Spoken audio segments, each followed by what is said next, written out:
A trolley bus filled with 92 passengers was driving around Lake Yerevan in Armenia when it lost control and plunged into the water. Shavarsh Karapetyan, a 23-year-old world champion fin swimmer, was finishing a 13-mile run with a 45-pound bag of sand on his back when he heard the bus crash into the lake. Without hesitation, Shavarsh and his younger brother Kamo dove into the water to help. The lake was cold and murky, and the bus had sunk to a depth of 33 feet with the passengers trapped inside. Shavarsh would later say during an interview, "I almost drowned several times. I could imagine the agony of those 92 people, and I knew how they would die."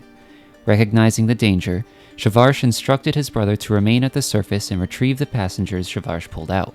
Kamo would also be there to rescue Shavarsh should that become necessary. Lake Yerevan was heavily polluted with industrial runoff, and when the bus entered the water, it kicked up a mountain of silt. This made it nearly impossible to see, but Shavarsh managed to find the bus and position himself at the rear window. To get to the passengers, Shavarsh shattered the window by kicking it as hard as he could. The glass shards cut into his leg, but the strength of his kick dislodged the window from its frame and he pulled it away. Time was running out, and Shavarsh could see nothing, so he began groping around for passengers to pull them to safety. Shavarsh and his brother quickly established a system to save as many passengers as possible.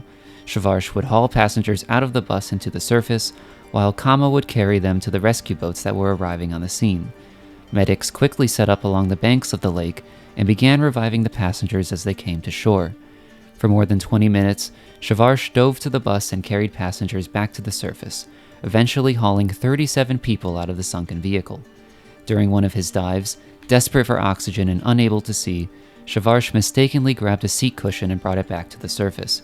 He would later say, "I had nightmares about that cushion for a long time. I could have saved someone else's life."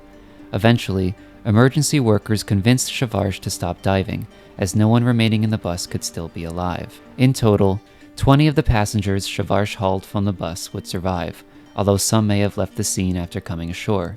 An additional 9 passengers were able to escape on their own through the broken window. But Shavarsh was not out of danger yet.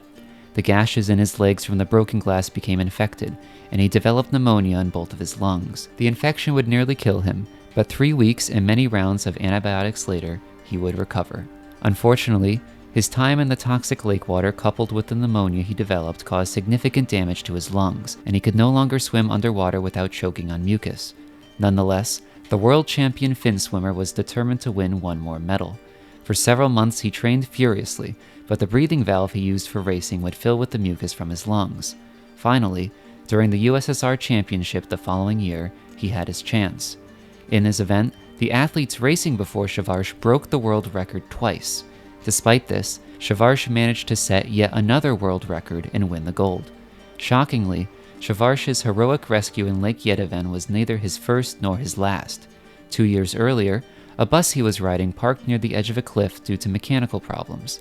After the driver exited the bus, the brakes failed and it began to roll towards the cliff. Shavarsh quickly broke down the barrier to the driver's compartment and managed to steer the bus to safety. Years later, a fire broke out in the Yerevan Sports and Concert Arena. Shavarsh rushed to help the firefighters, rescuing multiple people but severely burning himself in the process. Despite his incredible athletic record, Shavarsh believes the lives he saved are the biggest achievement of his life. "Our whole lives, we all owe everything to each other," he said.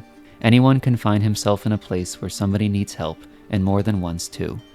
The main thing is to remember what makes you human."